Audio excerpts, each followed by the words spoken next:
Well, be careful what you wish for, Kemi Badenoch.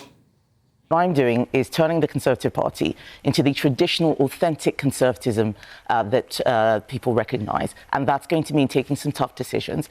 I'm afraid if people don't like it, then they are welcome to leave.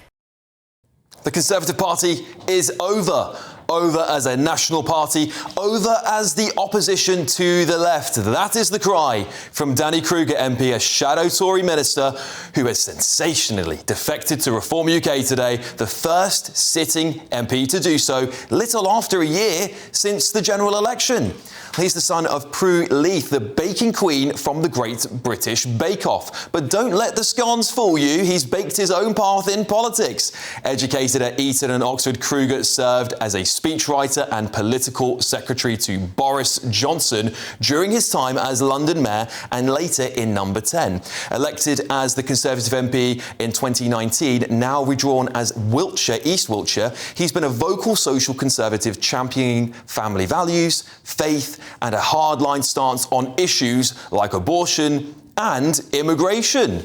He's a devout Christian. He's co-founded the New Conservatives group, pushing for a return to traditional Tory principles amid the party's post-Brexit identity crisis. Here he is, speaking in Parliament earlier this year. And a new restoration is needed now. A revival of the faith, a recovery of Christian politics, a refounding of this nation on the teachings that Alfred made the basis of the common law of England all those centuries ago. This is a mission for the Church, under its next leader, whoever that is. It's a mission for this place, this old chapel, which became the wellspring of Western democracy, and for us, its members. And it's a mission for our whole country, the route to a prosperous modernity, founded on respect for human dignity, responsibility for the created world, and the worship of God. Well, I thought this was the kind of MP Kemi Badenoch wanted to keep. Well, after the Conservatives' humiliating drubbing in the 2024 general election, Kemi Badenoch emerged as the new leader, promising to steer the party back to its traditional roots. But tensions have been simmering. Just last week, Kemi Badenoch may have stilled her own fate when she said, "If you don't like my leadership, then leave." Bold words. Kemi almost prophetic, as it turns out, because here comes Kruger, the first sitting Tory MP to heed that call and bolt to Reform. He's been heavily rewarded for his defection, as he will now lead Reform's preparation for government unit, getting the party ready for potential government. But is it a bit cynical? In Kruger's own seat, Reform UK are leading the Tories by a 7-point margin. So is he jumping before he's pushed? And many, of course, are today repeating an ever louder message. How many more Tories will Reform UK keep on accepting? It's a careful balance, isn't it, Farage has got to find here, as he definitely needs Tories who understand the corridors of power in Whitehall, but also he's really got to avoid becoming the Tory Party 2.0, doesn't he? But let's get back to the big question. Is the Tory Party now dead? Buried under the weight of infighting, scandals and electoral oblivion?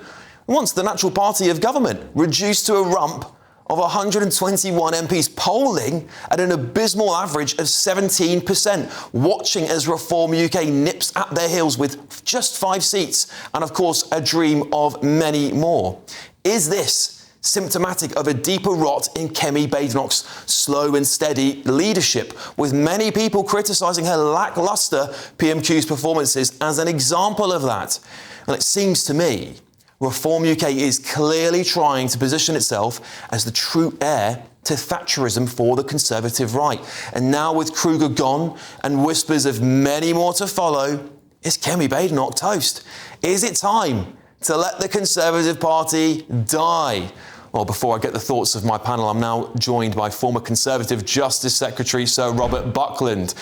So, Robert Buckland, thank you so much. Thanks for joining me. Now, of course, this is a big problem for Kemi Badenoch. She's seeping away support, seeping away Tories. We saw defections in MSP not that long ago. We're seeing councillors defect left, right and centre. Is the Tory party now in terminal decline? Well, the Tory party is a very resilient part of our politics. It's the oldest party in British politics. The Tory party, with its roots deep in, ironically for Danny Kruger, in the church, and in the institutions of this country has been written off many times in the past. And you know what? It has survived and thrived. We're going through a very difficult period. There's no doubt about it. I lost my seat in the last election along with many other people, and it's proving a long, hard road. But, you know, I'm a great believer in John Bunyan's Pilgrim's Progress, and Danny's perhaps forgotten the lesson of that, which is you take the hard way to go, better though difficult, the right way to go than wrong though easy, where the end is woe. And I'm afraid Danny's taken the easy path today. And whilst Reform are doing well, their opinion polls are very much in their favour, we've got a long way to go before this election. And I think the Conservatives make a mistake if they focus just on Reform instead of looking at the wider picture as well, to see where many other former supporters of the party have gone to, whether they voted Lib Dem or Labour or other parties. We need to work hard to recover confidence and competence and that sense of optimism and energy that I think an opposition party needs. I totally agree. And I do think, to a large extent, Kemi Badenoch's leadership is to blame here. She does want this slow and steady approach, but in a modern British politics setting where things are moving so quickly, you need to be responsive. And one of the things that Farage is exceptionally good at is getting on top of communications, communicating to the public. Kemi Badenoch seems to be lost in all of that. But let me just ask you one question very quickly, Sir Robert. Yeah. Should MPs that defect call a by-election in their areas? Yes, I think they should. You know, I'm one of Danny's constituents. Part of his seat was my old seat of South Swindon. And I think a lot of us feel, well, look, we voted Conservative. We voted for a Conservative MP, and now he's gone off to another party. He should have the courage of his convictions and face the electors in a by-election. And you know, there are precedents for this. You remember the UKIP candidates like Douglas Carswell. They had the courage to stand for election, and they won. Now, you know, put up or shut up, frankly, and call that by-election, and let's see what happens. I'm not sure it will be a slam dunk for Reform, because at the last election they came a very distant third or fourth in that seat. Perhaps that's the real reason why they don't want to fight in East Wiltshire this time. All right, well, thank you so much for joining me, Sir Robert Buckland, former Conservative Justice Secretary there. I want to move on to my panel. Daily Express columnist Carol Malone, Reform UK, and rising star councillor Jamie McIver, and Benjamin Butterworth, the same old journalist as ever. Yes, falling star. Jamie, I'll start with you, of course, because you're a Reform UK councillor. A big day for you politically, because this is the first sitting MP that's defected to you. Zia Youssef was tweeting earlier on saying the lifeboat is limited. How limited is it really? Well, first of all, as the only party in British politics that wants to control the country's borders, one thing we will absolutely be doing is controlling our party's borders. And Nigel has been very clear on this. People that want to contribute to our party, save our country, believe in family, community, country are welcome. But we are not a lifeboat for every Tory MP that thinks they're going to lose their seat at the next election. Let's be very clear about that, and the same goes in local government too. What I think is very interesting about this particular defection today, and firstly, big welcome to Danny to Reform UK. We have here a very well-respected parliamentarian across the political divide, somebody that's worked very hard behind the scenes, isn't one of those people that want the headlines. We see that with some of the pathetic shadow ministers that come on our TV at the weekend. You think, oh my God, do your own party a favour and say you're busy rather than go on Sunday politics shows. Jamie? Well, let's be honest. If you was in charge of CCHQ comms at the moment, I think the best strategy would be don't go on TV, because they look ridiculous every time they do. But I think what's very interesting about this, Alex, I think it's the start of people realising we are the next party of government, and Reform UK now have a government preparation department, and I think the British people should be very excited about that. All right, Benjamin, I'll come straight to you because I can see you itching to go. Go on. Well, if the question is the Conservative Party over? Well, no, they're just taking people for idiots. They think you swap the rosette with the exact same people and you won't get the same results that we had for the last 14 years. I mean, let's look at what they've announced in the last, 2 or 3 months. First of all, you've got Boris Johnson, you know, the guy that let 1 million migrants in a year. They appointed his fixer, a man that's usually in this seat, Sir Jake Berry. He was taken into Reform. So the guy that, you know, helped the immigrants get in was let in.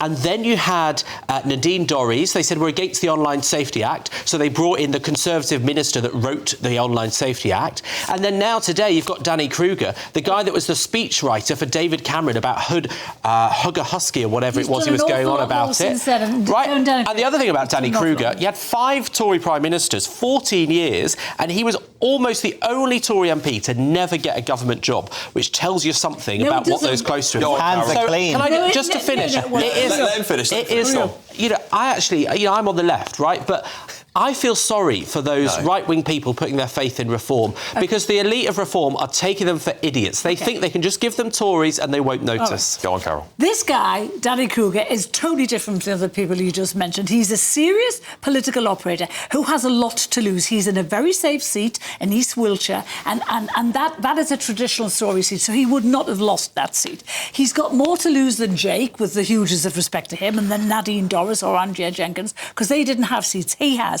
But this guy is one of the Tories' brightest and most creative policy. So bright, he never got a job. No, he's had loads of jobs. Not one. He doesn't have. Hang on a second. Yes, he has had jobs. He was in the shadow cabinet for defence and in the Department of Work and Pensions. So you're talking. And as soon as they got the hand on the tools, they thought, no, he's not good enough. Let Carol finish. But he helped mastermind Boris's campaign. He was political secretary for him. Boris came home with the biggest Tory. For 3 months. Tory majority in the Tories' history. So let me finish.